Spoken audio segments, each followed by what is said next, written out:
नमस्कार, स्वागत है आपका न्यूज प्लस 21 में। मैं हूं आपके साथ में अविनाश चंद्रवंशी। आइए एक नजर डालते हैं टॉप 10 बुलेटिन्स पर। हिमाचल में चुनाव प्रचार से पहले राधा स्वामी सत्संग पहुंचे पीएम नरेंद्र मोदी। सत्येंद्र जैन के खिलाफ सुकेश चंद्रशेखर की चिट्ठी पर बोले केजरीवाल, ये बीजेपी की मनोहर कहानियां। दिल्ली में हेल्थ इमरजेंसी, आज से 5वीं तक स्कूल बंद। सरकारी निजी दफ्तरों के 50% कर्मचारियों को वर्क फ्रॉम होम। छत्तीसगढ़ के दंतेवाड़ा में महिला सरपंच के पति का मर्डर, हथियारबंद नक्सलियों ने दिया वारदात को अंजाम। ट्विटर ने 50% कर्मचारियों को निकाला, मस्क बोले विकल्प ही नहीं, रोज 33 करोड़ का हो रहा है नुकसान।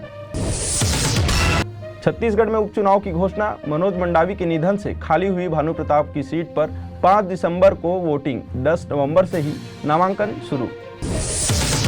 आज जारी होगा यूजीसी नेट का परिणाम, उम्मीदवार एनटीए की आधिकारिक वेबसाइट पर नतीजे देख सकेंगे। वोडाफोन आइडिया Q2 रिजल्ट, दूसरी तिमाही में वीआई को 7,595 करोड़ रुपए का घाटा हुआ। कंपनी के 60 लाख सब्सक्राइबर घटे।